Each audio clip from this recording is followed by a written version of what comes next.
Okay, so welcome. So this is the cable for the optical unit on the CLD-D515. It's also the same type of cable that's on the 390 and 590 and 790, 925 and a few other machines as well as some. So it's a fairly common data cable in that sense. Now what's unusual about this data cable is it's a 23 pin cable rather than a 24 pin cable. Now the reason why I mentioned that is I actually asked the guy who was selling cables, he has 24 pin cables, and I said to him, so actually I'm looking for a 23 pin cable. So basically he cut the end of the cable for me and made a 23 pin. So I'm hoping that these cables will physically fit in the machine. I don't think there's going to be too much difficulty. They seem to be, you know, they're fairly similar in thickness. There's not much really problem there. The only addition would be that extra bit, as you can see here. Right. The only problem there, the extra, will be that extra data cable. We don't want that extra cable. We just want the bare minimum 23 pin cable. So this is the cable out of the machine. So my intention was to try and figure out which of these two lengths was close enough, and obviously it's going to be the longer one, this one. So we put that one to one side. Basically what I was going to do then was I was going to basically just try and follow this cable and put the folds and bends in it where they already are, and that way then I can't possibly go wrong. Now one word of caution, and one thing I've been thinking about, is that you want to make sure you get the end with the laser and make sure it's the end you start with.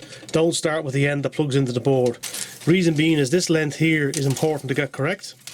So I'll make sure that that length there is correct, whereas the other length won't really matter. There's a little bit of extra hanging over. It's not going to matter because it's going to be sitting on top of the on top of the board. I'll show you that later on. It shouldn't really make much difference. It shouldn't actually also make much difference to the signal.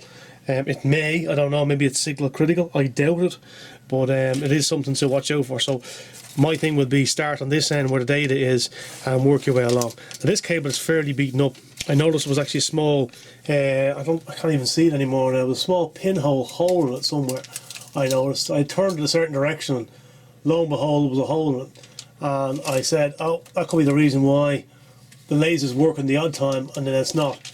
And also the reason why the machine made a nice popping sound and then turned off.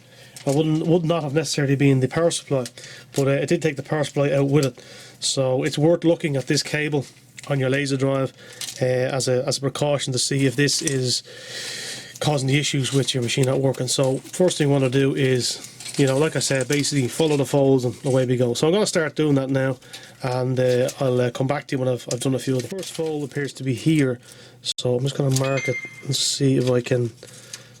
Yeah, so I want to basically get a nice right angle on that.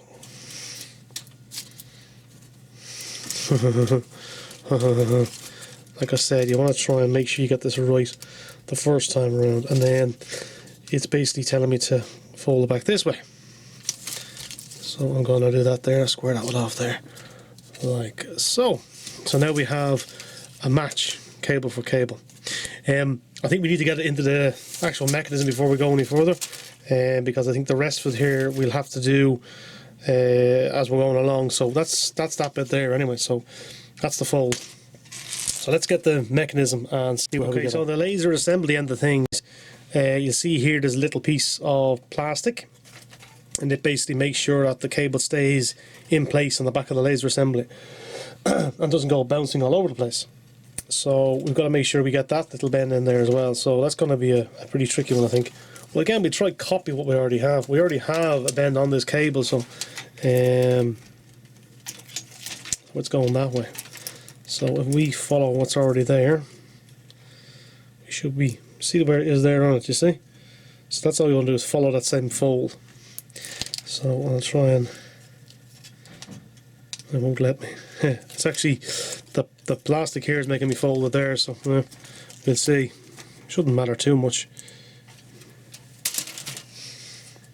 So basically what's happening is you've got that going in through that.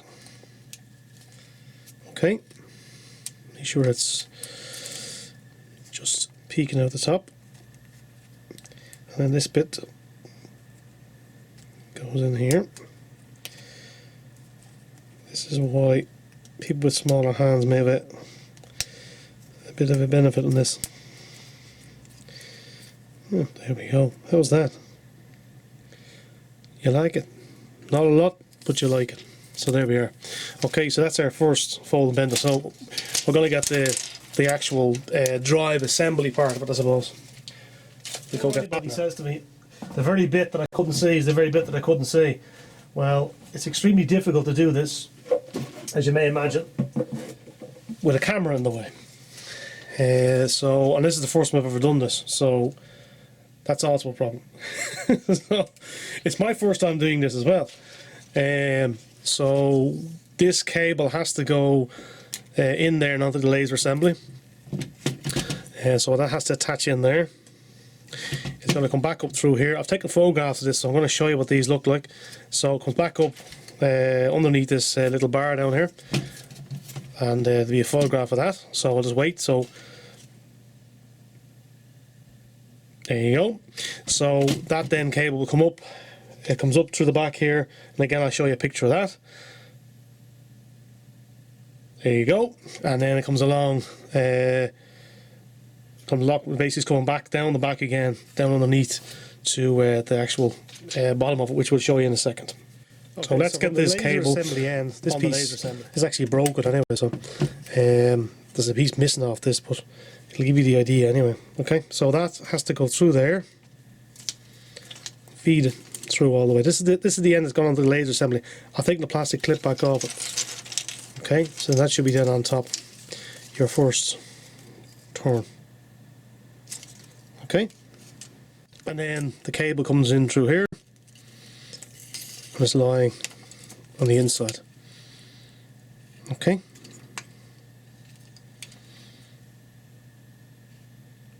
and then it's the cable should go underneath the spring piece. Okay, this thin metal spring piece go underneath it. The idea of that is that when the cable goes up the other side, it stops the cable following the laser assembly. Okay. So that then is going to go into the laser assembly. So we're going to put this clip back onto it. So the clip we can stick back on now. There's no reason to delay. So it goes in there like so. I'm hoping you can see this. And then just simply closes back over. So they should be sticking out nice and neat. And it just simply closes back. Simply as he struggles with. So now that can plug back into the top of the laser assembly. Now before you plug this into the laser assembly, there's a little clip on the top of it. I don't have one there handy, I do. So here's one I made earlier. Here's the laser assembly with bits missing off it. But basically to plug it back into this, you'll lift that clip up.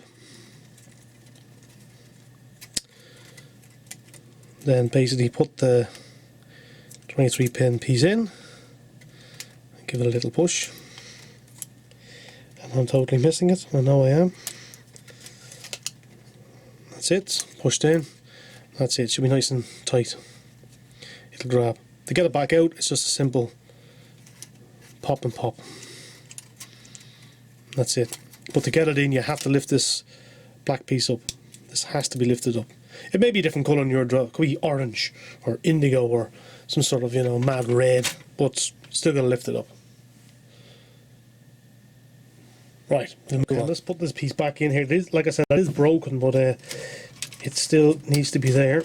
It won't work without it, so that's that.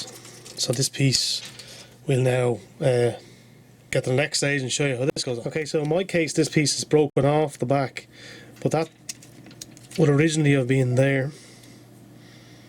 Okay, so the idea is that this piece here would have held into that, so it will be in that position there. So that's coming over the top. I need to pull a bit of that. Back through this way. There's a little bit too much in there, or too little, I should say. So then that'll link into there. So I'm basically going to link that into that, pull that bit back, and just put a bit of tape over that just to stop that move. I don't have a spare one of these, so what we're trying to do is we're trying to fix what we have rather than trying to put in new parts. We're trying to repair what's there. That's kind of the idea of this video. I have another mechanism from the 300 series which will probably work fine, but that would defeat the purpose of trying to repair this one. Because the whole idea is to see if this will solve our problem, and if it does, then we know that the problem was the cable, we know the problem with the power supply, we know the problem with the video out, and so on and so forth. Otherwise, we just go change the full mechanism. We haven't really learned anything apart from we've discovered that we can change the whole mechanism. Do you get me? Good. Because this piece here we reassembled as well, remember. So this was all taken apart. So this has all been reassembled too. So we can get this working, then we know how to put this together, we know how to get it apart, and we have an idea of where the problems may exist in the future. Good chance that none of this will generally go wrong, but the rubber might come off. At the back here again, problem with this piece here snapping. It snapped on two of them on me, so this piece of the side is fairly fragile. So if we can get that pin there, bit of duct tape, job's oxo. Biggest problem is making sure this flexi cable is, you know, not caught or tightened in any way, or kinked, or got a hole. Okay, so it's not pretty, but it should work. The biggest risk would be that we have enough cable here on this end. You don't want too much and you don't want too little. There is a little part of the service manual that shows you how to do this, but I figured this way I'm doing here might work out better, but then again it might not. If it doesn't, I can always order more cables. They're not exactly expensive, it would just be annoying. So okay, next thing to do is have a look at our original cable. So this was the beginning. This was our first kink. This was our second kink. So we can figure out where the second kink is anyway, because we can see here where it's going to be. Okay, so it's just a matter of basically doing that, and then we're laughing. I'm not going to do that at the minute because I just want to make sure that I'm just going to make. Oh, good night. I just want to make sure that I have everything else right. But yeah, it's only going to be a matter of it's won't be an issue. It'll literally be get it to there, get our angle, fold it over, press it, and that's it. We're off to the board, off to the races. We don't have to worry about it too much. It shouldn't really get caught anything there. All I want to do is make sure this cable here, this piece, isn't going to be in our way. So I'm going to I just tape the plastic piece on, which is floating in the wind there. But I'm actually going to put a bit more tape on that just to hold it in place a bit better. And then we'll see how we get on. Okay, so actually, hold on, we'll zoom in, right? Are you ready? So one of the problems here is with this area here. This black piece that you see here in the picture. I'm just coming into it now. We put a blob of glue on this before and it came off. So I've just actually bought a finer hot glue gun. So I'll just put another piece along here. And it's so cold in the workshop it actually hardened as I was putting it on, which was quite interesting. But you maybe see breath on. There you go. That's not a steam kettle, that's my breath. So anyway, that's just to hold this piece in place. So I decided that we're going to take a chance. We're going to fold the cable in, we're going to fold the cable in. I'll leave a little bit of leeway. So that'll be out there. So sorry, you see, keep coming off camera. I'm trying to show you things. I'm just folding to that line there. Basically, I put it on top and measured it that way. So the idea now is to be able to shove this flipper in there. There we are. Didn't cause much problems. This is 24 pin. This fella is, and both ends have been shaved to make a 23 pin. So we'll reassemble the machine and we'll see how it works or doesn't work. So I'm actually going to show you a reassembly video again. Why not? If you've never seen one before, we're now going to put this machine back together.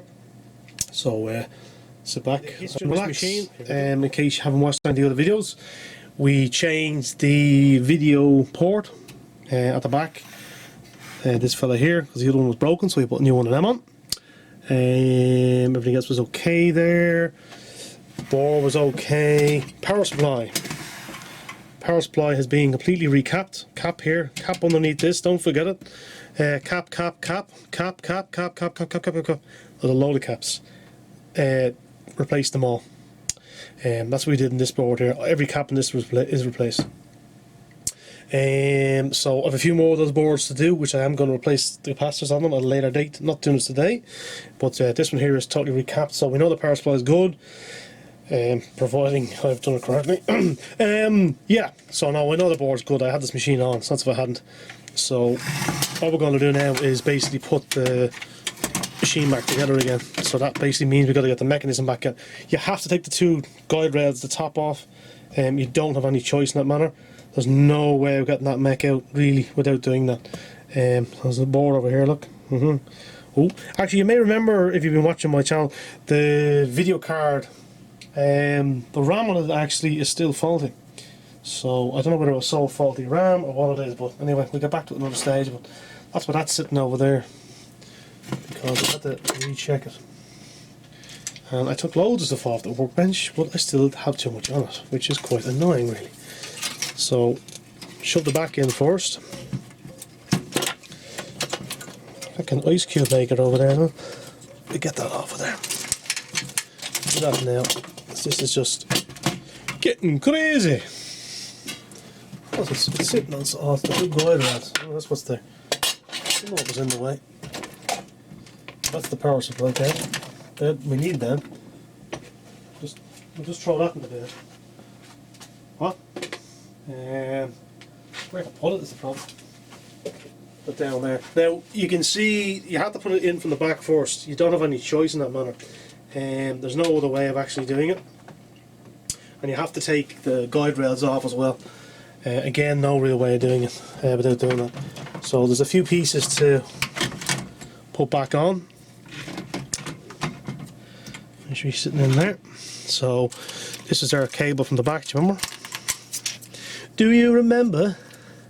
Do you remember? Now you got to remember which way it goes in, because it'll only go one way. And you can only get it wrong once. Do you remember? Yes, this cable could be... Yeah, that's correct. The cable is the same on both sides. So... Oh well. Like I said, that length of cable there shouldn't really matter. Just make sure it's pinned down and out of the way. You don't want it gets caught in the mech. That's the last thing you want. Okay, so we plug this back in here as well. You see, they only go in one way. You see, if you look at the actual... actually, this is a double. This will go above, but most of them only go in the one way. So there's a blue strip on one side. So you'll see it on this cable here. So obviously there's no contacts.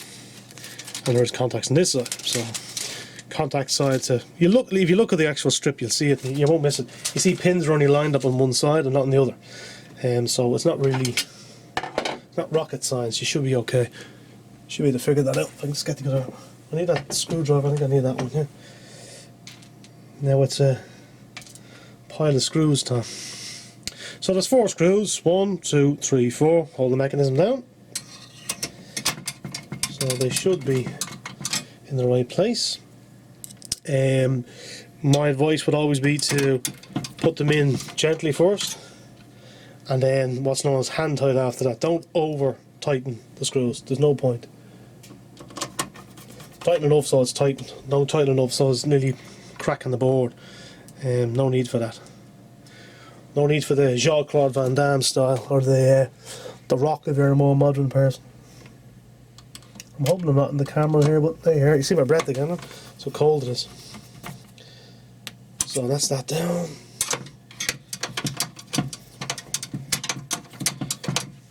Yeah. That's that one down. I'll find it here again.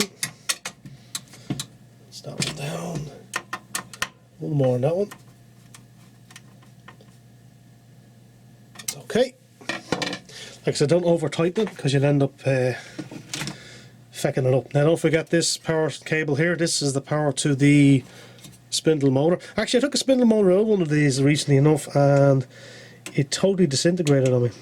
This whole plastic mech, and the piece underneath that sees where it is. There's a little beam there that checks how fast the disc is spinning.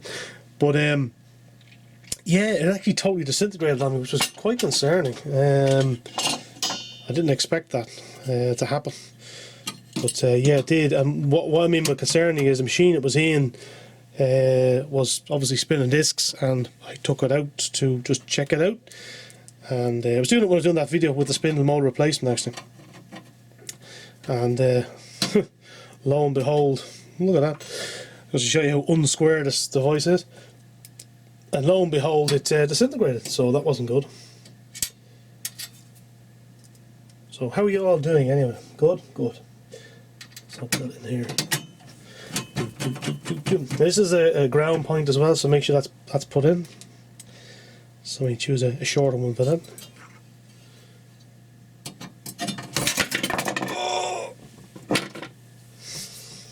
That's what happens when you do things live. Sorry about that. We won't do a retake, we'll just continue on. Otherwise you think I fake these videos, you know? These are all real, totally true. No fake news here. Right, okay. I think there's more my Bill Clinton accent than my Trump, you know? I did not have relations with that woman, Miss... Okie dokie. So, that is in there. And this one is going up there. So this will either work or it'll go kaboom. I'm hoping it'll do the working bit and not the kaboom bit. And I'm noticing I seem to have an awful lot of screws spare. Yeah, it's always concerning when I see a load of screws sitting there and I'm saying to myself, where the flip did they go? So when you're putting this front cover back on, I'm hoping you can see that. So make sure you get the bottom in first. It sort of hooks into the bottom and then up to the top, nice little clip. And just check, make sure that this mechanism is free. It's happened before where I've collared on it and it's been, let me get the drive drawer. Well, there's actually another one there out for a cable. Like I said, make sure that, I'll show you that now, just make sure you pin down the cables, okay? These little clips, make sure they're pinned down. It's just to stop these coming up. I've had it with one of them where this actually came up and was rubbing the disc, because the disc is fairly big, so actually might want to fall that down a bit more. The problem is that the disc is so big, any cables sort of, you know, flapping in the wind as if it were, are going to be an issue. We'll just